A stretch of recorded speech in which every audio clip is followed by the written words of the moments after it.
Hi పవిత్ర రెసిపీకి స్వాగతం. బాగున్నారా? అందరూ బాగుండాలి, అందరూ మా ఫ్యామిలీ ఉండాలి, సరేనా? ఈరోజు రసం పెట్టుకుందామండి. కొద్దిగా ఇది మా అత్తయ్య గారు నేర్పించిన రసం. ఇదిగోండి, ఆ రసానికి కావలసిన తాలింపులు మాట.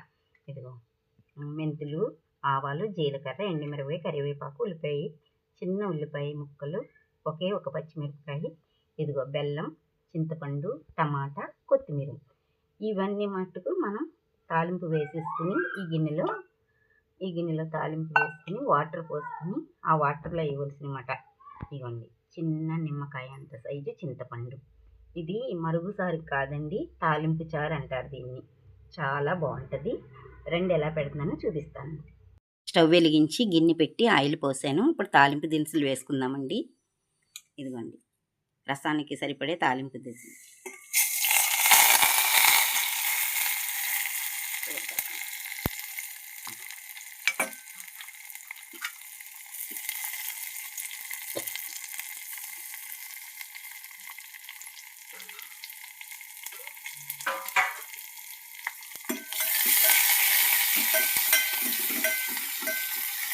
పోపంతా ఇలా మంచిగా ఏగాక మనకి ఎంత రసం కావాలో అంతే పెట్టుకోవచ్చు.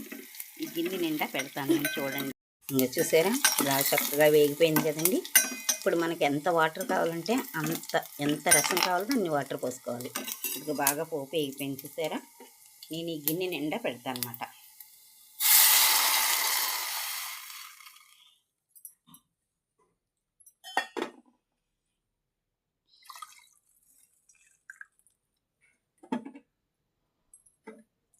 వాటర్ పోసాక ఇవి వేసుకోవాలి.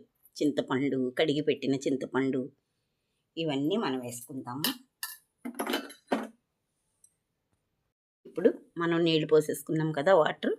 ఇదిగోండి, చింతపండు, టమాటా, కొత్తిమీర అన్నీ వేసేసుకోవాలి మనం. ఇందులో వేసేసుకున్నాక కొద్దిగా పసుపు, కొద్దిగా కారం, టేస్ట్కి తగ్గ ఉప్పు, ఇవన్నీ వేసుకుని ఒకే ఒక పొంగు వచ్చి కొద్దిగా మరిగేదాకా ఉంచుకోవాలండి. దీన్ని తాలింపు చారు అంటారన్నమాట. మా అత్తగారు పెట్టేవారు నా పెళ్ళైన కొత్తలు. ఓ, అత్తయ్య గారు ఇలా పెడుతున్నారేంటి చారు అనుకునేదాన్ని. కానీ దీని టేస్ట్ చాలా బాగుంటుంది అన్నమాట. మేము మా పిల్లలు చిన్నప్పుడు మా పక్కన పిల్లలు ఉండేవారండి చాలామంది. చిన్నపిల్లలు చారు పెట్టారండి అని అడుగుతారు కదా, అన్నం తినిపించేటప్పుడు మా చారు పట్టుకెళ్ళేవారు. పిల్లలు చాలా బాగా తినేవారు అన్నమాట.